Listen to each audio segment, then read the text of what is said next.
कि हर समय जीव जो कुछ परिणाम करता है तो उसकी सत्ता में, उसके प्रदेशों में जो पुराने कर्म परमाणु बंधे हुए पाए जाते हैं उनका जो उदय पाया जाता है। अब ये बंध और उदय थोड़ी थोड़ी चर्चा चली गई में अपनी, तो उसके कारण वहाँ यानी कैसे निमित्त बनता है, कौन सा बंध किस कारण होता है, उसकी चर्चा अभी हम करने जा रहे हैं। हमने देखा था कि हर समय जीव को 4 प्रकार का बंध होता है, यानी बंध तो एक ही होता है, उसको हम 4 प्रकार से समझते हैं। कर्म का बंध हुआ ऐसा जब कहते हैं तो कौन सी प्रकृति बंधी, उसको कहेंगे प्रकृति बंध। हमने अभी प्रकृतियों के नाम नहीं देखे, देखेंगे। तो जो जो कर्म प्रकृतियाँ बनती है उसको कहेंगे प्रकृति बंध।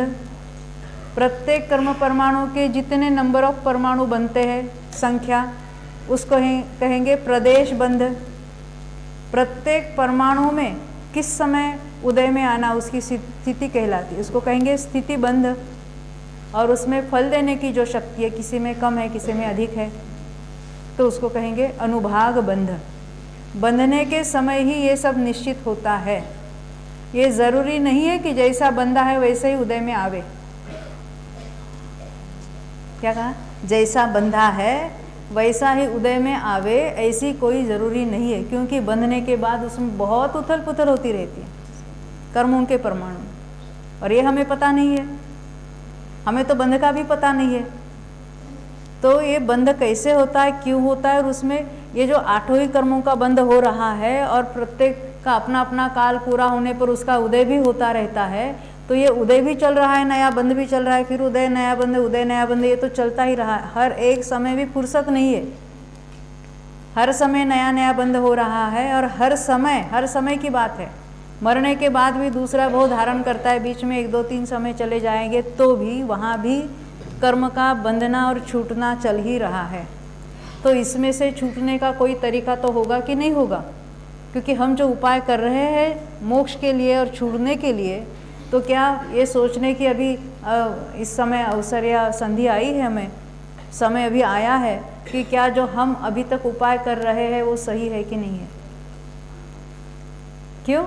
क्योंकि जिस मोक्ष के लिए जो हमने उपाय किए, या मान लिए अपने कल्पना से, या सुनकर मान लिए किसी से, तो ये सही है कि नहीं है, भगवान ने क्या बताया है और हम क्या सोच रहे हैं, और इसमें क्या क्या बातें होती है, कर्म के बंध से छूटने का मार्ग क्या है और कैसे छूटा जा सकता है, इसकी हम यहाँ चर्चा करेंगे।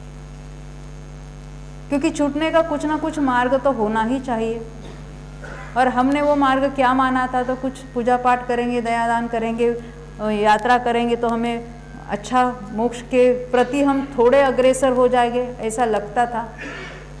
हमारे लगने से धर्म की प्राप्ति नहीं होती है। उसका जो सही उपाय है वो एकमात्र एक ही उपाय होता है, कोई 2 4 5 उपाय नहीं होते कि कोई इस मार्ग से चढ़े कोई उस मार्ग से चढ़े, ऐसे कोई नहीं होती बात। तो अपने भेद ज्ञान के बिना, अपना स्वरूप भिन्न जाने बिना ये बात हासिल नहीं होती है। तो ये प्राप्त करने के लिए, इन बंध से छुटकारा हमें प्राप्त करना है, तो उसका सही ज्ञान हम यहाँ करेंगे। इसमें से कितनी बातें हमने बहुत बार यहाँ स्वाध्याय में ली थी, पंचलब्धि और करणानियोग पुस्तक में। फिर भी जो नए लोग हैं जिन्होंने इसका भी अभ्यास नहीं हुआ है, नहीं सुना है, ऐसे लोगों को साथ लेकर हम चल रहे हैं। इसलिए कुछ रिपीटिशन होगी तो अच्छा होगा ना, हमारा पक्का हो जाएगा। आपका नहीं तो मेरा तो पक्का हो जाएगा।